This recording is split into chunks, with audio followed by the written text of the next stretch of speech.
What image gets conjured in your head when you hear the words book fair? Maybe a festival for readers and lovers of books to come get their favourite books signed by their favourite authors and line up outside a big gazebo or a big main hall. Well, that's the picture I had in my head recently, until on my course, a publishing master's at Edinburgh Napier, I learned that in the world of book publishing, a book fair means a big industry event, and there's only a few really big ones in the world.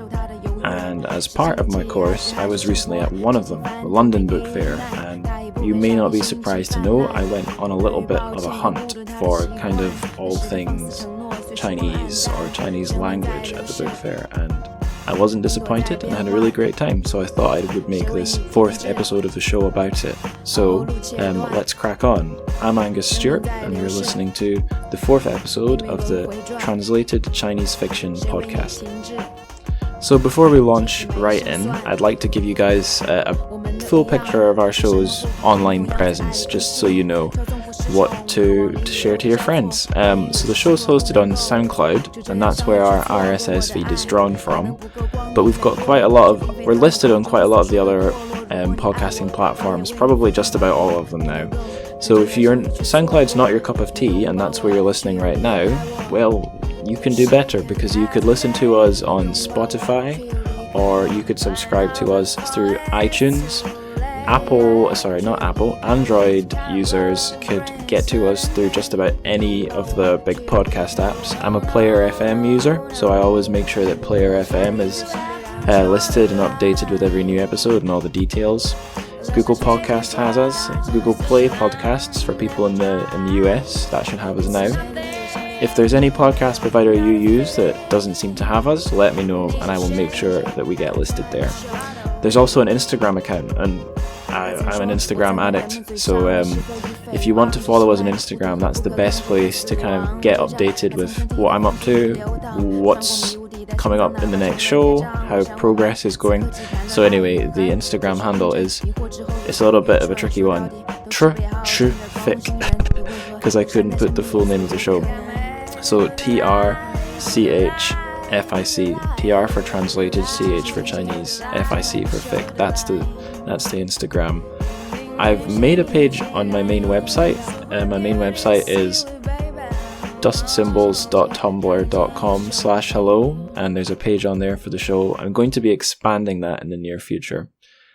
Also on the horizon is a Patreon website, where you can donate to the show, and the reason I'm going to launch that is pretty soon I'm going to run out of free hosting space on SoundCloud. Unfortunately, it's just not free to put up lots of audio files onto the internet and get an RSS feed. You gotta pay for it eventually, no matter who your podcast host is. So to help cover the costs of SoundCloud Pro, which I'll be buying probably by the time of episode 5, I'm going to give you guys a way to help the show out. So if you can, keep an eye on that, and I'd really appreciate the support. You see how the music stopped there? It got all serious. Scary, right? Money. Anyway, so yeah, I was at the London Book Fair, and my purpose there was let's say threefold. So the first fold of those three folds was my dissertation. So I've decided that from in the 3rd trimester of my course, we have to do a dissertation on any topic one wishes, and I thought I would do translated Chinese fiction, because it's an emerging market, it's an emerging world power, and kind of the world of rights, so the selling of books, the right to sell books in different languages or different regions from when they were first published, is kind of an area that's getting a lot more focus than it used to, especially for stuff coming into the English language, because English language is, you could say, it's a net exporter.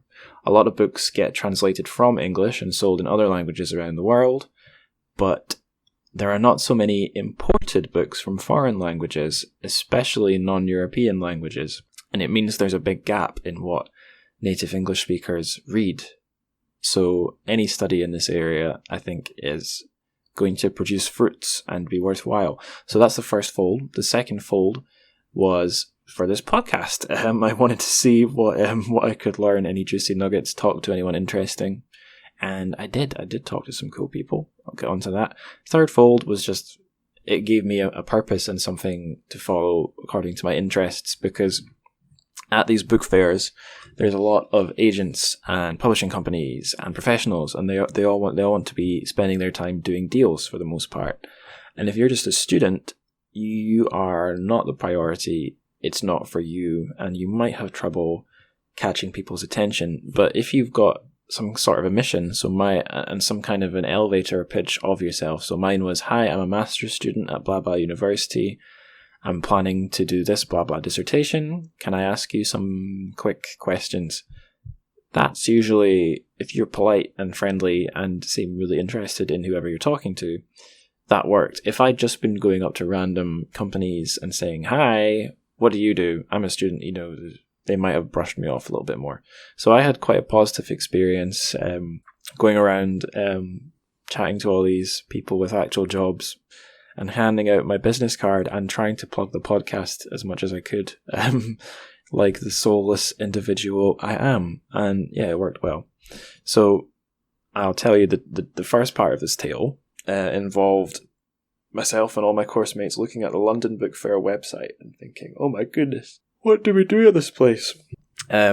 So what I did on the website, and I can't speak for my course mates, is I looked up the list of the publishing companies who were going to have exhibits, like stands around the hall, and I looked at international publishers like One World, and who do a lot of translation, and some of the companies who publish books I really like. So, for example, Head of Zeus, who do basically everything that touches Ken Liu and Liu Cixin. So these are like kind of in the Western market. Ken Liu is the big translator of Chinese science fiction. He's edited, I think, 2 collections of Chinese sci-fi short stories now. He's American Chinese. He writes his own fiction in English. But then also Liu Cixin, who is the author of The Three-Body Problem. So anyway, Head of Zeus does those 2 guys. So they were on my list. But then I was also looking at publishers who'd come to the fair from China and Chinese-speaking areas. So China, Hong Kong, Taiwan, and Singapore. I never actually visited any Taiwan stands. And the one Hong Kong, quote, Hong Kong, unquote, company I went to see were actually a Shanghai China company but with an office in Hong Kong. I'll get onto them. I did have some really interesting interactions at the exhibit of the Singapore Art Council's stall. So not a publisher per se, but we'll get onto that too. So yeah, I had all my exhibitors researched, and most of these exhibitors had the attending delegates, or at least a few of the people who would be at the exhibits, listed. And there's like an email or messaging function within the website. So I thought, you know what have I got to lose here? And I tried messaging a total of about 25 of these delegates, and absolutely no response. I didn't take it personally. Probably what's more likely is people don't really use the site to contact each other. They probably just use conventional emails to get in touch beforehand. Or I was too late. Or as a student, no one could be bothered replying. But I think that seems unlikely, because you'd think out of 25 people, even if they all thought, oh, a student, I don't really care, at least one of them would have bothered to reply. But yeah, my ego's intact, so we're all good there. The other thing that the fair has going, which is a bit more friendly for students or casual attendees, although you wouldn't really want to be a casual attendee, because student attendance costs 30 quid. If you're not a student, it's like the same price as a music festival, I think like 180 quid, possibly multiple hundreds. Yes. So perhaps just to add some entertainment or some interest, they have these different seminars around different spots in the hall, which made me really feel like a music festival, kind of like going between the different stages. A few of them were like quite practical industry insights, how to get ahead in this, or reveals of stats from that. Others were a bit more fun, although there was quite a lot of author interviews and author talks and what have you. So I made a list of like 2 or 3 of those per day I wanted to go see. So it was a 3-day event, and there was a conference I attended beforehand. So I was there a total of 4 days. So the biggest group of publishers I went around visiting was probably the state-owned ones, the SOEs, state-owned enterprises. And these are quite different from a lot of the other book companies present, because, well, compared with smaller countries like Latvia, there'd be like one Latvia stand which would have little displays from lots of different Latvia publishers. China being a bigger market, there was no one China section. They had quite a lot of large sections which would group several kind of different state presses within it. So, for example, the CIPG publishing group would have several different regional state publishers from China within it. And these exhibitions were also pretty heavily staffed. Some of them seemed to be doing a lot of business. They'd have visitors, like obviously visitors from other companies or other parts of the world would be sitting down with them, or they'd be sending people out around the room. There was one or two that seemed to be staffed with people who weren't particularly busy or were just talking to each other. Perhaps it was a chance for these different people from different Chinese companies to meet, even though that they'd all come all the way to London. Couldn't really tell. So the ones at which I did approach, everyone was quite nice to me. Everyone had time for me. Not everyone had great English, so usually someone would come forward who felt comfortable talking to me, because although I had enough Chinese to make small talk, I really had to kind of, if I wanted to talk to these people about complicated publishing-y things, we did need to use English. Should probably study harder. Yes, there was one interesting thing. One of the publishing groups was having events in their exhibit. So events within the larger London Book Fair that weren't listed on the London Book Fair website. I was walking past one of these exhibits and I saw there was some sort of a talk going on, and I saw booze and I thought, oh, am I entitled to any of this booze? And what it was it was a launch party for a collection, a translation of the entire body of work into Chinese, of all the work by Agatha Christie. And Agatha Christie's great-grandson was in attendance, as well as the translators and the foreign publishers, although I couldn't tell how many of the Chinese delegates were able to follow the speeches because there was no translation. It was all just in English and quite rapid, not non-native speaker friendly English. So couldn't tell just how normal or strange that situation was.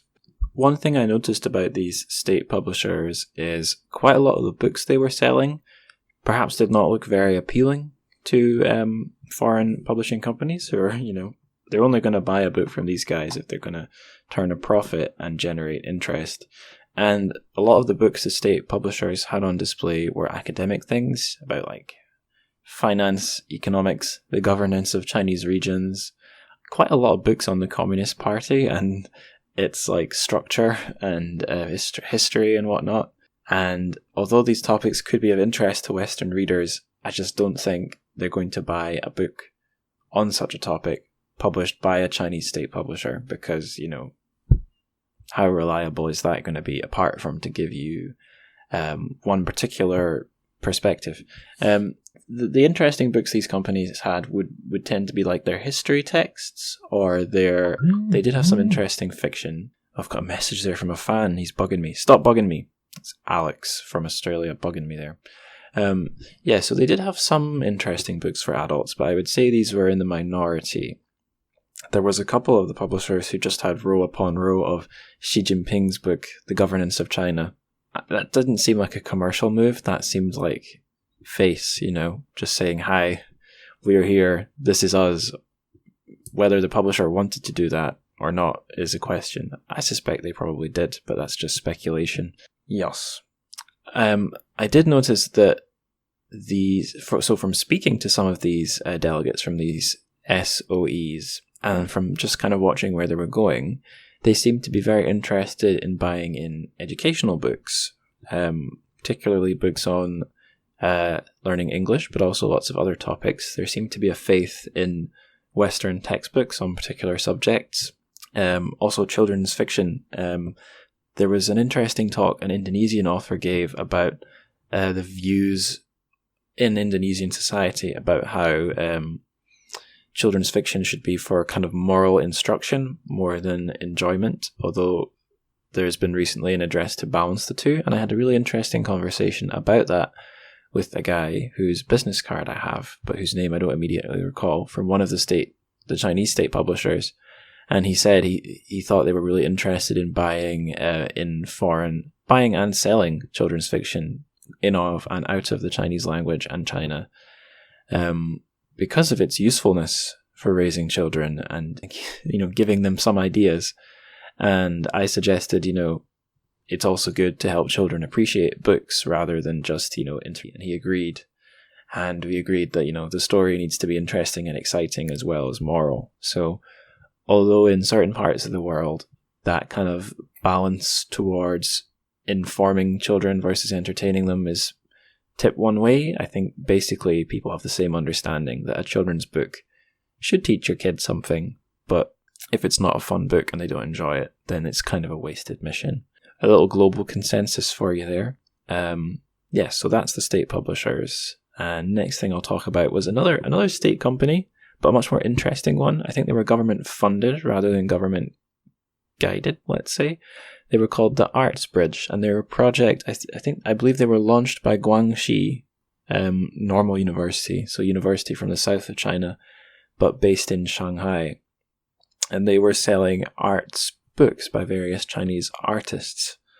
I tried asking the people from the Arts Bridge, which Western publishers are you trying to sell rights to, or what are they interested in? Didn't really get any information about deals, but they told me in terms of art, Western buyers were most interested in the kind of modern Chinese art that didn't necessarily have anything uniquely Chinese about it, and their more traditional style art that was like very specifically Chinese and also rooted in the past was not something that really drew in Western buyers. And in that little chat, we kind of agreed that the most interesting stuff was stuff that was modern, but also had some kind of things from China you just wouldn't see coming out of other countries. Although later I mentioned this conversation to Jeremy Chang, who I'll get to, and he basically thought any art or culture that kind of makes an effort to sell that particular country's local culture is kind of twee and crap. And I'm sympathetic to that because I live on the Royal Mile in Scotland, and there's a lot of Scottish gift shops and bagpipes and what have you. And it's ironic because this is the least Scottish city in Scotland by quite a ways. And yeah, a lot of it's tat. And one might argue it's a bit corny to be pushing your country's traditional culture in your in things like art and global book fairs. But bouncing back to the other hand, Chinese culture is very diverse. It's been around a long time. There's a growing interest in China in the West, and there's a lot of modern and classic Chinese art Westerners have got no idea about. So anyway, I'm on a very long tangent now, so I'll just move along. So international and Western publishers. Now, these guys were busy. I went by quite a few stalls. I mentioned some of them earlier. So Heads of Zeus, the guys who are kind of spearheading getting Chinese science fiction into the West. One World, who do translations from all over the world, all sorts of languages. They've got quite a few Chinese books in their front list and their back list. Front list being books that are new and they're putting out, backlist being everything from their publishing history. Yes, there was them. And I went to go seek out No Exit, who I believe are part of Castlefield Books. No Exit, if you remember, were the guys who published 2 of Wang Shua's books in English. And on episode 2 of the show, we did Please Don't Call Me Human. So I wanted to go and sit down and ask those guys about Wang Shua. It was just a desk with 2 people, but literally anytime I went, they were engrossed in a chat with each other, or more likely doing deals with a third person sitting at the table, or they were off on walkabout doing deals with other big publishers. So never got a word in. I did get a glance at their books catalogue with their front list and possibly all their backlist, but I didn't see any of their older books there, because Please Don't Call Me Human, that's from, I believe, the early 2000s they published that, and I didn't see it in the backlist. So whether it's just pushed so far back they're not selling it or not pushing it anymore, or not doing print runs, or whether they've sold the rights on to somewhere else. I don't know. But if I had caught them, I would have grilled them about that. Why have you forgotten Wang Shuo? Why are you not pushing him? They're perfectly entitled to. It is quite far back in the past now. Yeah, but I on that note, I don't think I did see any other Chinese authors in their list. Or did they perhaps have one book that was in English by a Westerner set in China? I think they did, yes. But it's outside the bounds of this show, and honestly, that's probably a less remarkable thing to see than a book written by a Chinese person for the Chinese market in Chinese making it over here. That's, to me, now anyway, that's more interesting to me. So I did see a few Chinese authors speaking, 2 of them at the book fair, one of them at a sort of after event. So I'll just mention them first, the 2 I saw at the book fair. So one of the seminar spots where there were wee events you could attend was called the Fireside Podcast, where basically there would be sort of an interview or a chat format, and although I never saw mics, presumably it was being recorded for a podcast run within the book fair. And one of these was a conversation between one of the guys who runs the book fair, basically, and two female authors from Shanghai, or at least based in Shanghai. They were Teng Xiaolan and Xue Shu.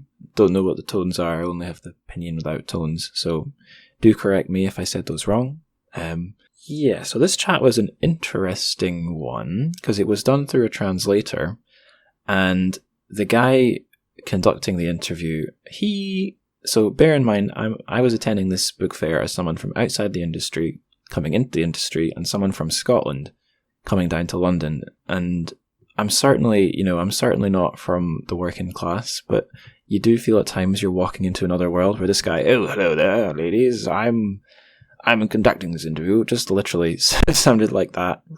Big rosy face, totally self-assured, and just blundering his way through it, not pronouncing their names correctly, asking them all sorts of kind of ham-fisted questions. In China, how oppressed are you? Can you really write something bad about the government? And of course these ladies, their writing isn't political, so these questions don't directly concern them. But asking a Chinese author, are you allowed to criticize the government? I mean, what an odd spot to put them in. Because it's not really, first of all, it's not, not every book published is political.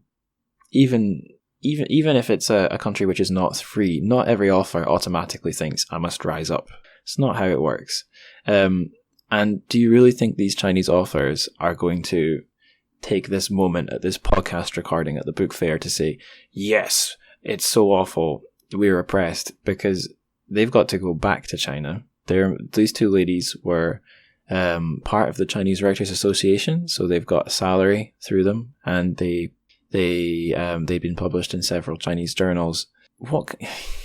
Anyway, they should have got an expert to interview these ladies, not this mildly buffoonish posh man. I've got to say, he was fairly charming, and he gave it his best shot, and I think if he'd been more in his home turf, he would have done a great job as the interviewer, but I was like shaking my head at various points. You could argue in his defense that it's good to kind of mention the elephant in the room about writing in China, but I felt that these 2 authors, they were writing like kind of family dramas, literary family dramas, I would say. And if he'd gone for, hadn't done the cliche Westerner questions towards the end of his interview, it would have been a lot better. He also should have learned how to pronounce their names. Sorry, man, you had one job. It's not the hardest thing in the world. Rant over. Okay, so the other Chinese author I saw, this was an after event.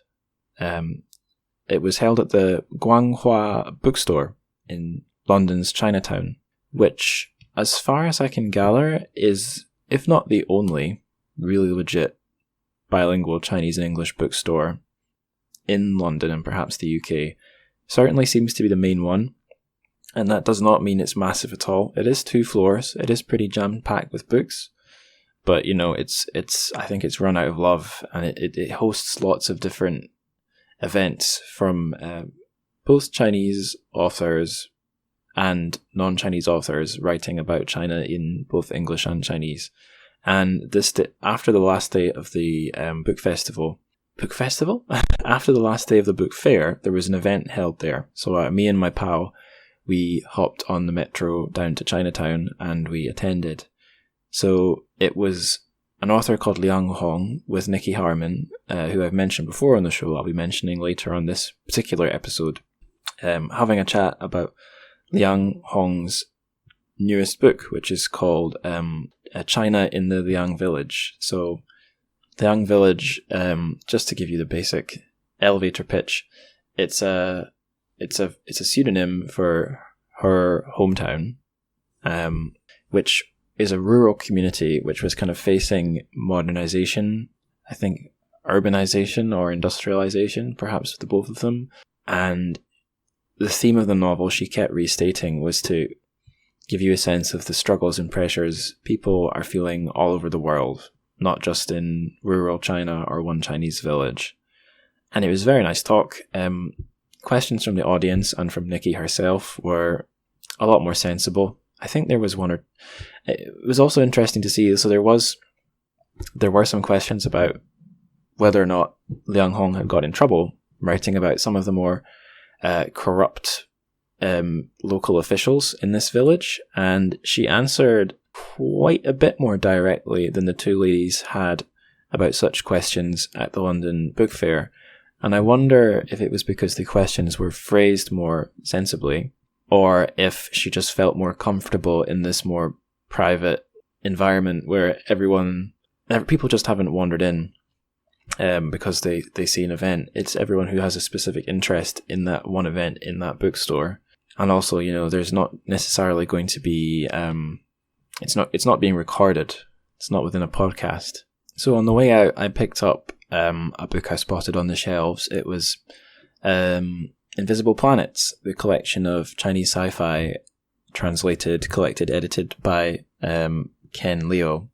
So expect an episode on that at some point. I'm about halfway through it so far. Oh, it's absolutely cracking. Anyway, moving on. So I'll mention the Singapore Arts Council exhibit at the London Book Fair. Something really, honestly, really awesome happened here. So I was pottering about. I was kind of on the hunt for Ballastier Press, a Singapore/London/international publisher who'd recently published Yan Ge's The Chili Bean Paste Clan, or Chinese name, I think it's just Woman Our Family, or Our House, depending on how you translate Jia. I think in this case it's family, Woman Jia, which was translated, I believe, by Nicky Harman herself, and she'd been online promoting it. And it seemed to be kind of the big hit, or the big name in Chinese to English publishing. And I did find it on the shelf at at Ballastier Press and perhaps the Singapore Art Council's exhibits. But just to point out, at this book fair, if you see a book on a shelf, unless it's the very end and they're being given away, you don't touch them. They're not for sale. They're for display to show what the publisher has. Loads of friends were asking me, what books did you buy? And it's like, it's not that kind of book fair. So that's why I bought a book from the Guanhua Bookstore, because it was actually a store. I'm getting sidetracked. So I was kind of pottering about, looking curious, and a lady at the Singapore Arts Council exhibit said, "Hi, can I help you?" Which was nice of her, because I clearly looked like a lost goon, too shy to kind of jump in on anyone's conversation. And I said, "Yeah, I'm a student, blah, blah. I'm kind of researching for a dissertation about translated Chinese fiction, blah, blah." And she said, "Hey, well, we have a translator right here. Why don't you come sit down?" And she splopped me down at a table with, of all people, Jeremy Tiang, who, how I'd heard of him, was in research for this London Book Fair. I'd seen there was a talk at the very last day in the Translation Centre zone, which had appointed Jeremy Tiang as its kind of symbolic leader, and he was giving the final talk of the final day. And he's a Singaporean Chinese translator of Chinese to English, and he's also written his own books in English, I believe.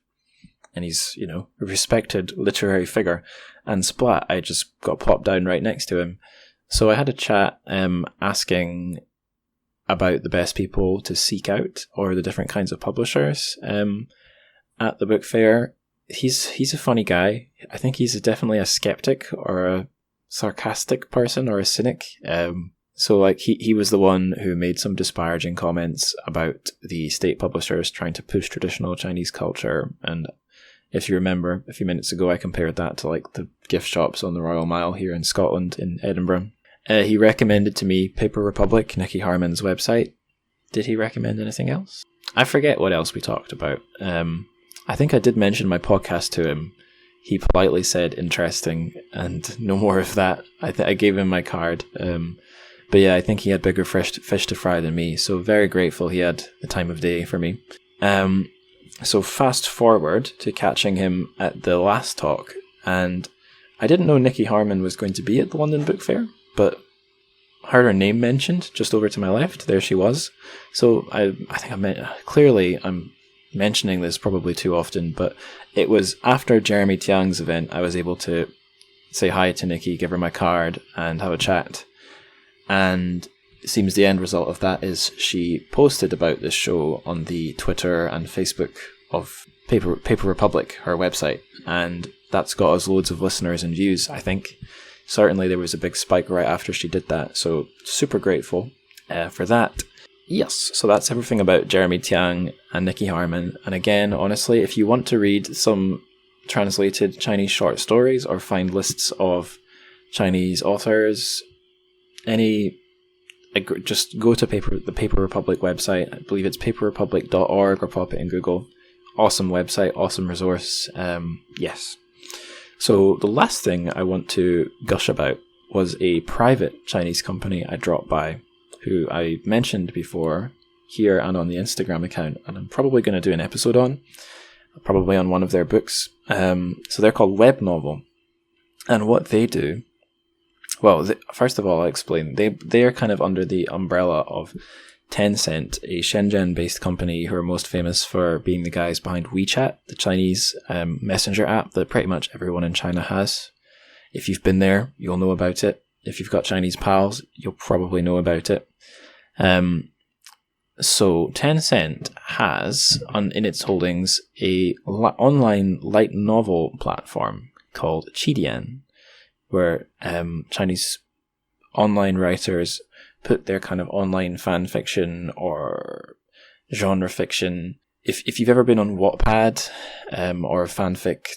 I forget what it's called, but this kind of lighter online novel style is massive in China, and Qidian was a platform for it. But web novel it's a branch of Qidian, and you could say it's an international arm where people write in English. But also, the other thing Web Novel does is Qidian, I believe they employ freelance. I think they're freelance translators and not in-house. But they get their translators to, well, they pick out the most successful or the most appropriate Chinese language Qidian novels. They translate them into English and they put them onto Web Novel. Web Novel uses a microtransactions platform, so to read stories, you don't pay a subscription according to the Netflix model. I believe you just pay a little bit of money per book, and then you get access to the full book and not just the first few chapters. And yeah, I was so taken with these guys that I popped by their stand, I think 2 or 3 times, just to ask them various questions. And they also did a talk that I attended, which is where I learned a little bit more about their business model, the micropayments. And yeah, I won't blab about them too long because I am planning to do an episode on them. But yeah, I learned some really interesting things. So, for example, the books that they try to make money from, they have to be selective. They can't pick anything that's too raunchy, because, a lot of online fiction can get quite raunchy. And it's not because of Chinese censorship, it's because they're as well as trying to get readers from the Western world, perhaps readers who often are into like anime or East Asian pop culture, let's say, probably some K-pop fans on there, as well as selling to these Westerners. They also have readers in the wider Asian region, so countries like the Philippines, where people are already reading a lot of online fiction, but also Indonesia. So the reason I mention Indonesia is the culture or what's acceptable in Indonesia is far more strict than what's acceptable in China. So web novel, let's say there's basically a very violent, very sexual light novel. Web novel, they might let it go on the site, but they won't make it one of their own to kind of promote and translate, because they have to kind of limit themselves by what's acceptable in their most conservative target market. Right, so in summary, web novel are really cool. I'll be doing an episode on them. I'll be talking about them in my dissertation, and I'm trying to communicate with them more. Haven't got a reply online yet, but they might be fed up with me pestering them. I wouldn't blame them, but watch this space. So yeah, that's all for the show today. If you enjoy the show, if you know other people who you think would enjoy the show, tell them. Tell your friends. Post about us. Spread the word, please, because the more people who listen, the more meaningful it is, obviously. The more we can reach the kind of people who would enjoy this show, the better. But also, of course, the more people who are listening, the more inclined I am to keep going and keep making more episodes. Yes, so please be an evangelist for the show. But also, if I've got anything wrong, then do get in touch and let me know where I slipped up. If you've got a question, then don't be shy, just zap me it. You can do that through the Translated Chinese Fiction Instagram, ch-fic on Instagram. If you don't remember that, don't worry, the link will be in the show notes. Also very importantly, I don't think the best format for a show is just me speaking on my own into a microphone. I really want to get some co-hosts on here, be it in person or more realistically through Skype. Honestly, whoever you are, whether you're the biggest expert in the world, whether you're the biggest noob in the world who's only ever read one thing translated from Chinese to English, honestly, if you'd like to talk about anything translated from Chinese to English, let me know. I'll make sure we've both read it, then we can talk about it. The only other requirement is that you're not crazy and don't want to murder me. So if you fit that description, fantastic. Let's collaborate. So, what's coming up on episode 5? I'm not going to tell you. You'll have to follow me on Instagram to find out. So remember, trchfic, TRCHFIC on Instagram. Hopefully I'll see you there. 谢谢你们，再见。